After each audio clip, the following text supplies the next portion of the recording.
Hello everyone, welcome to Parul physics KV. आज इस video में हम एक और type of motion in plane पढ़ेंगे which is the circular motion. It is the motion of an object around a circular path. As you can see in this picture, the car is moving on a circular track. So this kind of motion is circular motion. It is a motion in which a particle moves along a circular path. Now circular motion से related हम कुछ quantities पढ़ेंगे. Let us suppose this is the particle which is moving along the circular path in the anti-clockwise direction. The radius of this circle is r and हमने देखा कि t time बाद particle की इतनी displacement हुई है. The first quantity that we'll discuss is angular displacement, जिसे हम रिप्रेजेंट करते हैं थीटा से. ये रेडियस वेक्टर ने कितना एंगल स्वीप किया है इसको हम बोलते हैं एंगुलर डिस्प्लेसमेंट t टाइम के अंदर.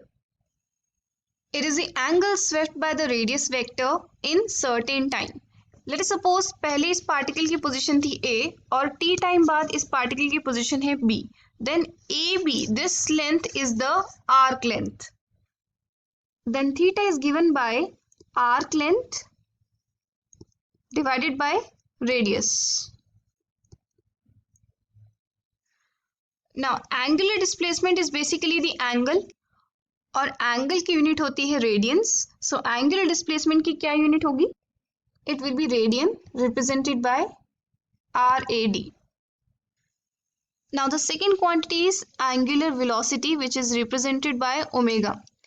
It is the rate at which this particle is sweeping angle at the centre. तो इसको हम लिखते हैं ओमेगा. ओमेगा होगा हमारा थीटा पर यूनिट टाइम कि कितना एंगल स्वीप किया है in time t.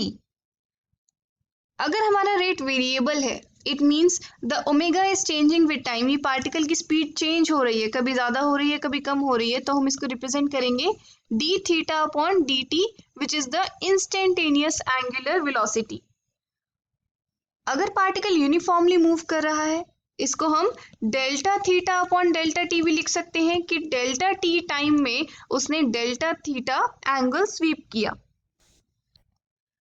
Angular velocity की ऐसा यूनिट होती है radiance per second. Since delta theta upon delta T है, डेल्टा थीटा की यूनिट है रेडियंस, टाइम की यूनिट होती है सेकेंड.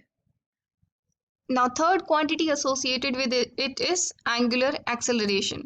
अगर पार्टिकल सेम स्पीड से सर्कल में मूव नहीं कर रहा, उसकी स्पीड चेंज हो रही है, then it is accelerating और उसके साथ हम एसोसिएट करते हैं angular acceleration denoted by alpha. Alpha is the rate of change of angular velocity. कि angular velocity किस रेट से चेंज हो रही है, इसे हम d ओमेगा अपॉन dt से भी डिनोट कर सकते हैं या फिर delta omega upon delta T से भी डिनोट कर सकते हैं. ओमेगा की यूनिट होती है रेडियंस पर सेकेंड, तो अल्फा की ऐसा यूनिट क्या होगी? It will be equal to radians per second square. Now the next quantity is frequency, that is the number of rotations और रिवोल्यूशंस पर सेकेंड. ये पार्टिकल एक सेकेंड में कितने रोटेशंस लगा रहा है, कितने रिवोल्यूशंस लगा रहा है, उसको हम बोलते हैं फ्रीक्वेंसी. अगर ये बहुत स्पीड से मूव कर रहा है, मतलब ये एक सेकेंड में ज़्यादा रोटेशंस या रिवोल्यूशंस कर रहा है, इसका मतलब इसकी फ्रीक्वेंसी ज़्यादा है. So it's the number of rotations और रिवोल्यूशंस पर सेकेंड. क्वेश्चंस में you will often come across this term RPM. It means rotations पर मिनट. RPM को फ्रीक्वेंसी में कन्वर्ट करने के लिए हमें मिनट्स को सेकेंड्स में कन्वर्ट करना होगा.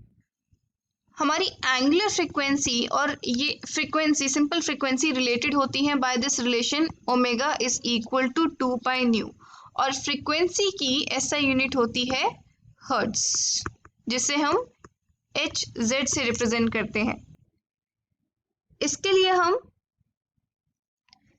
सेकेंड इनवर्स भी यूज कर सकते हैं या फिर रोटेशंस पर सेकेंड भी यूज कर सकते हैं टर्म, वाइब्रेशंस पर सेकेंड, ऑसिलेशंस पर सेकेंड, ये कोई भी टर्म यूज हो सकती है न्यूमेरिकल प्रॉब्लम्स के अंदर. Now the fifth quantity is time period. Time period मतलब एक सर्कल कंप्लीट करने में इसको कितना टाइम लगा. We can relate angular frequency with time period as well. जब ये पार्टिकल ए से शुरू हुआ, पूरा सर्कल कंप्लीट करके वापस ए पे आ गया, तो इसने कितना एंगल स्वीप किया टोटल? इसने 2 पाई का एंगल स्वीप किया in total. So from the formula of angular frequency we know omega is equal to theta upon t. Now capital T time में इसने टोटल एंगल स्वीप किया होगा 2 pi. Capital T is the time period के A से वापस A position में आने में उसने कितना एंगल स्वीप किया. So it means omega is equal to 2 pi by T. And time period obviously time है, तो इसकी SI यूनिट क्या होगी? टाइम की SI यूनिट होती है second. So SI unit is the second. Now ये पार्टिकल एक लाइन में ही ट्रेवल कर रहा है, ऑल्दो वो एक सर्कुलर लाइन है, तो इसकी कुछ लीनियर वेलोसिटी होगी. And we have also defined a new quantity known as angular velocity. तो इन दोनों वेलोसिटीज में क्या रिलेशन होता है? लीनियर वेलोसिटी को मैं रिप्रेजेंट करती हूँ स्मॉल v से, और एंगुलर वेलोसिटी को मैं रिप्रेजेंट करती हूँ ओमेगा से. What is the relation between them?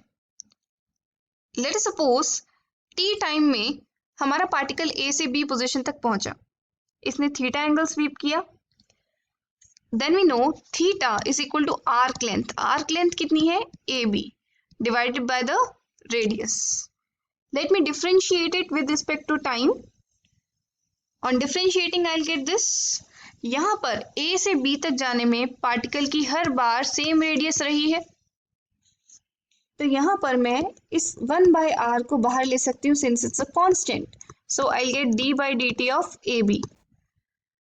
Now this is the rate at which the particle is traversing the arc length and it's equal to v. And d theta upon dt, the rate at which the particle is sweeping angle, it's equal to omega. So omega is equal to v upon r, or I can write v is equal to omega r. This is the relation between linear velocity and angular velocity of the particle moving in a circular motion. Now similarly there is a relation between linear acceleration and angular acceleration of the particle. अगर particle की velocity change हो रही है, speed change हो रही है continuously with time, तो उसकी एंगुलर वेलोसिटी भी चेंज हो रही है continuously with respect to time. Then in this case the particle is accelerating. तो इस केस में लीनियर एक्सेलरेशन और एंगुलर एक्सेलरेशन के बीच में क्या रिलेशन है वो हम डिराइव करेंगे. Now we know that omega is equal to v upon r. Let me differentiate both the sides with respect to time. I'll get d omega upon dt is equal to d by dt of v by r.